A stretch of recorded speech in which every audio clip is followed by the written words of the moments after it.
Hello everyone, আজকে আবারও একটা হেলদি রেসিপি নিয়ে চলে এসেছি।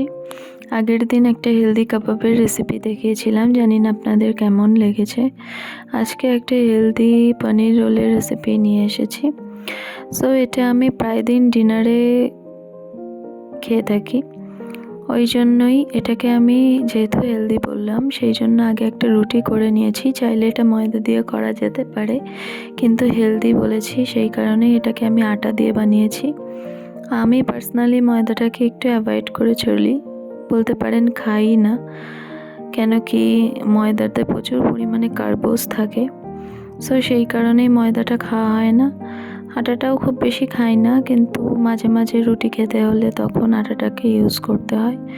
সো আমি একটা রুটি করে নিয়েছি। রুটি করার ক্ষেত্রে I am a big zero, because এই কাজটা আমি একদমই পারি না। তাও যেরকম যা পেরেছি করে নিয়েছি, কারণ নিজের কাজ অলওয়েজ নিজের করাটাই ভালো। আমার অন্যের উপরে ডিপেন্ড করতে খুব একটা বেশি পছন্দ হয় না কোনো দিক থেকেই। সো আমি একটা রুটি বানিয়ে নিয়েছি। দেন তারপর আমি প্যানের মধ্যে সামান্য একটুখানি অয়েল ব্রাশ করে নিয়েছি, মানে না দেওয়ার মতো, একদম একটুখানি হোয়াইট অয়েল দিয়ে নিয়েছি। এবার পনিরের যে টুকরোগুলো আমি করে রেখেছিলাম সেই পনির স্ট্যান্ডগুলোকে আমি কড়াইয়ের মধ্যে দিয়ে দিয়েছি।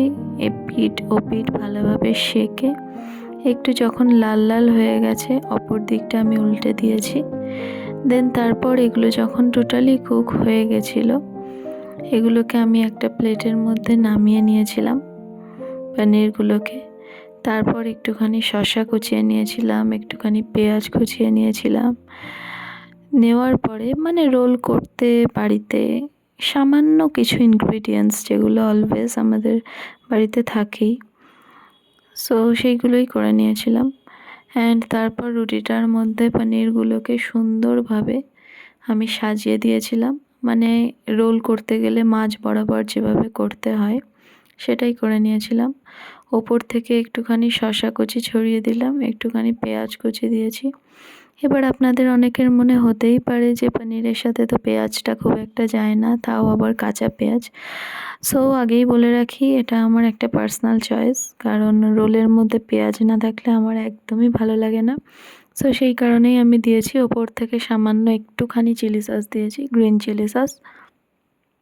দেন ওটাকে রোলের মতন করে ভাজ করে নিয়েছি। পুরোটা ভালোভাবে ভাজ হয়নি, প্রপার রোল যেরকম হয়, তবুও যেরকম পেরেছি আমি ওটাকে করেছি। দেন তারপর আমার যেটা ম্যান্ডেটরি, সবার আগে আমি যাকে টেস্ট করাই তার কাছেই পৌঁছে গেছি রোলটা নিয়ে। সে খেয়ে বলেছে ভীষণ ভালো, মানে সত্যিই টেস্ট ভালো হয়েছে। সো এই পর্যন্ত, টাটা।